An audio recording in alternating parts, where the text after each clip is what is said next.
А со мной в студии сегодня замечательные гости.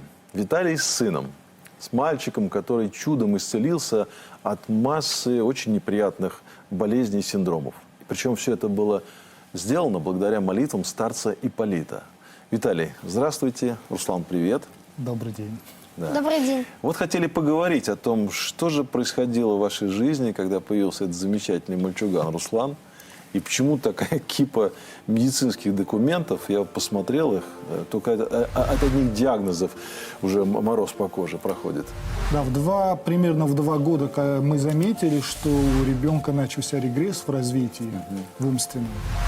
Вот, и нас все успокаивали, что так бывает, и уже где-то к 3-4 годам мы уже поняли, что наш ребенок явно отличается. Да, обратились к врачам, к специалистам, и нам уже поставили тогда диагноз аутизм. Вот везде написано задержка развития, Да, психического развития ребенка. Да. Мы сперва даже думали, что он глухой. Он не реагировал на речь. Мы, когда к нему обращались, он не поворачивался, никаким образом не реагировал. Это в 2-3 года. И мы думали, что он глухой. Провели вот обследование. Обследование на аппаратах показало, что он слышит, но он как-то в своем мире.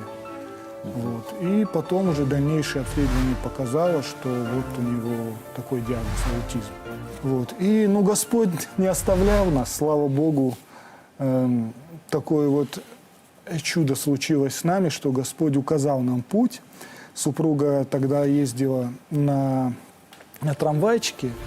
Рано утром, примерно в 6 утра, она ехала в пустом вагоне трамвая, хотела прикрыть глаза и дальше ехать. И в этот момент ей над ухом прозвучал голос отчетливый: «Покрести Руслана». Она говорит, я от неожиданности аж вздрогнула.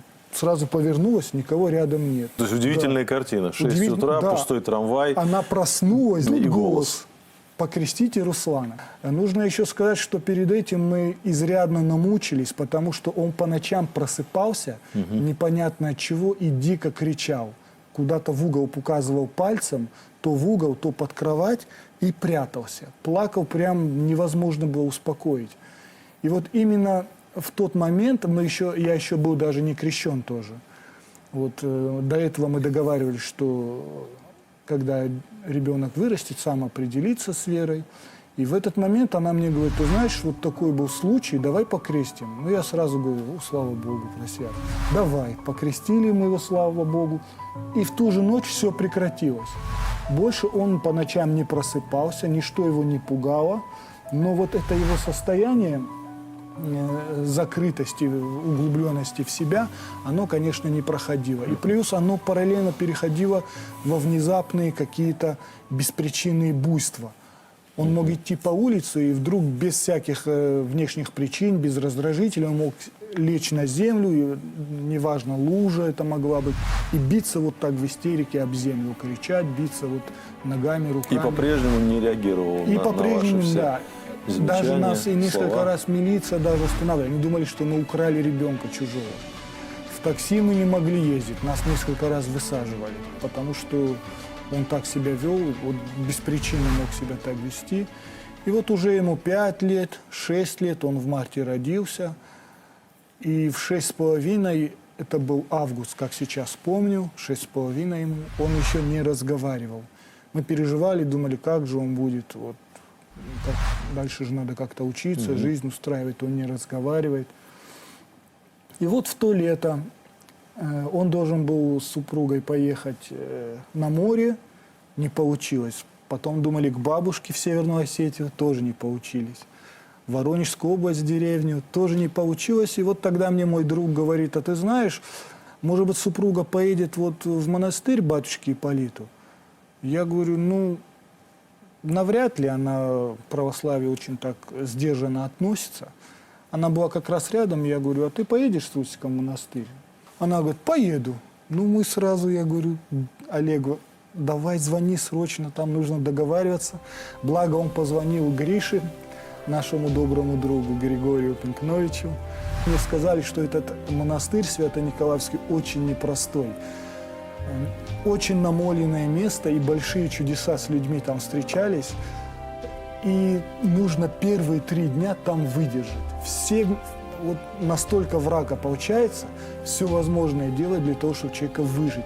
Как только 3 дня у него прошло, все люди, которые были ненавистны, которые ей казались, что они ее ненавидят, они стали ангелочками. И она сама сказала, слушай, говорит, вчера еще, говорит, мы готовы были друг друга растерзать, а сегодня я, говорит, смотрю на них, это милейшие люди.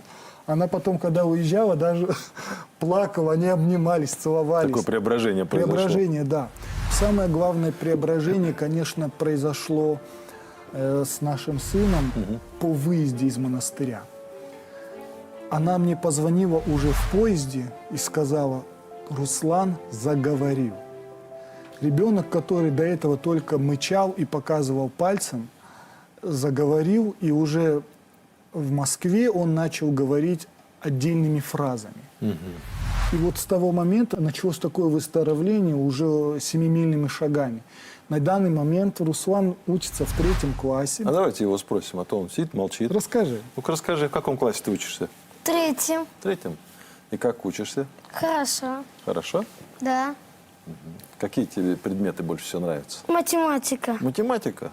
Да. Ничего себе. Я до 200 могу досчитать. До 200? Да. А до 1000? До 1000 пока я нет. Пока нет. Ну ты попробуй, получится. Я так понимаю, что Руслан учится в обычной школе. Да, Руслан учится на данный момент и пошел в 1 класс в обычную школу, обычную городскую школу города Москвы.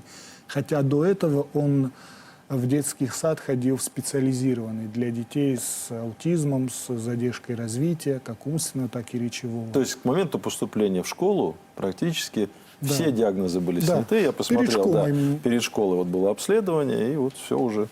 Ребенок здоров. Самое интересное... Никакие страшные диагнозы не подтверждаются. Мы приходили в ту же психиатрическую больницу, и врач нам говорит, слушайте, а где, говорит, вот этот ребенок? Я говорю, как, в смысле?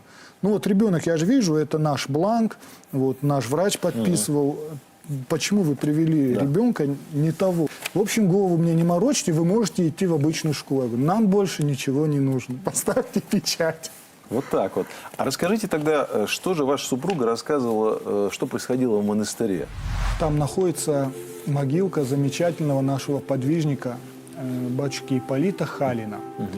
Первый раз, когда мне о нем рассказывали, я почему-то подумал, что он еще живой, потому что от одного, от второго человека я слышал, и люди в общении говорили следующим образом: я попрошу батюшку Ипполита, вот, он помолится, и все будет хорошо. То есть в настоящем, В даже настоящем в будущем времени, да, и в настоящем и в будущем, но никак не в прошедшем. И сам вот этот факт, что человек вроде бы уже не с нами, но он постоянно вот посреди нас, как говорится, помогает, что молится, во Христе спасает. все живы, для меня было откровением.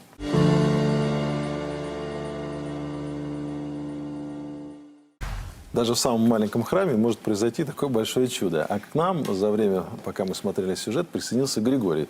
Я так понимаю, это большой друг вашей семьи. Слава Богу. И помогает он вам в том числе идти к Господу. А это очень важно, чтобы на пути, к которому мы все идем, попадались такие люди, и Господь их нам вот вовремя подводит и знакомит. И плюс ко всему, Григорий, как мы знаем, был лично знаком со старцем Ипполитом Халиным. Так, Григорий? Да, это совершенно верно. Господь в Евангелии нам говорит: пусть просветится свет ваш перед людьми, чтобы они видели ваши добрые дела и прославляли Отца вашего Небесного.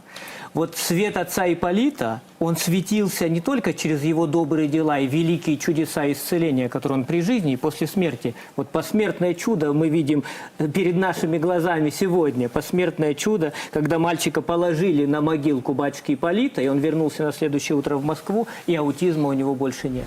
Но главное чудо, которое совершал батюшка Ипполит, это преображение человеческой души. И, как сказал очень правильно совсем недавно митрополит Белгородский и Старооскольский Иоанн Попов, духовный сын старца Ипполита, он сказал, что он говорил о небесной улыбке отца Ипполита. Если вы увидите фотографию, я тоже фотографировал батюшку при его жизни, небесное, море обаяния. И вот это не просто человеческое обаяние интеллигентного или просто приятного человека, но обаяние Святого Духа.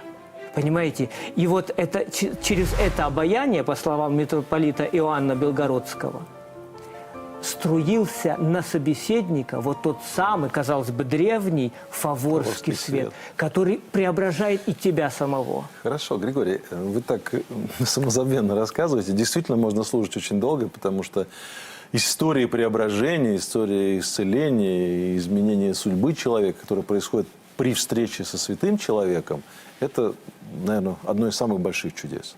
А вот в вашей жизни как появился старец Ипполит? Как В вы моей пришли жизни к нему? Я тоже уроженец Владикавказа, Северной Осетии, и меня в 95-м году привезла замечательная ныне живущая подвижница благочестия, не побоюсь этого слова, Аза Георгиевна Осипова.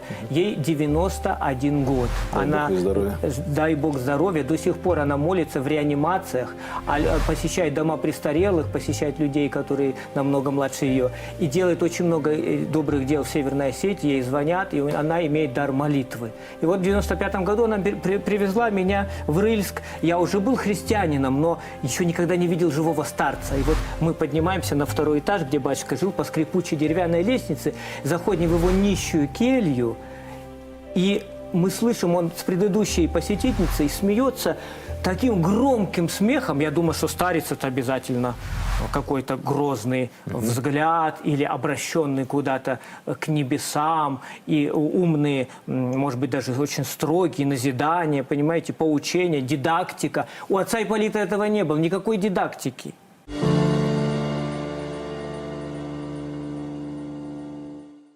Он учил любовью своей. Он не умел говорить, он не имел дара проповеди. Понимаете, можно понять, когда тебя к Христу привел талантливый оратор, проповедник, да?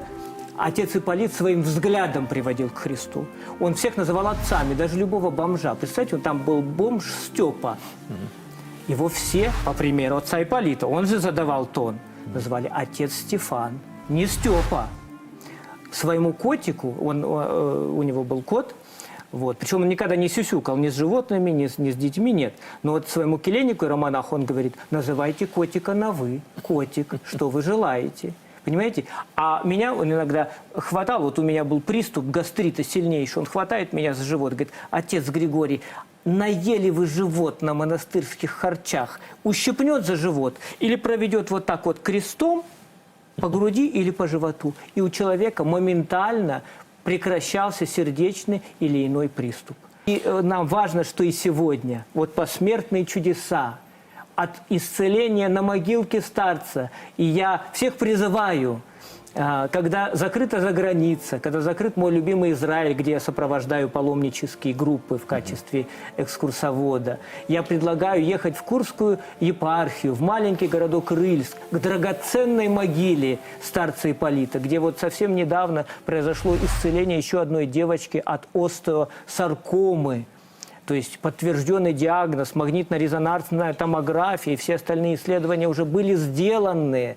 И уже назначена операция в той же самой Германии по замене бедренной кости. Однако после молитвы у старца Ипполита закупленные уже химиопрепараты, ей нужно было до операции пройти химиотерапию, оказались не нужны. Девочка на могилке исцелилась. Спасибо вам большое за этот прекрасный рассказ о старце Ипполите. А я призываю всех, кто слушает нас, видит, узнал о старце, ехать в Рыльск и поклониться могилке практически святого старца Ипполита. Я уверен, что он будет прославлен как святой и будет приписан к лику святых.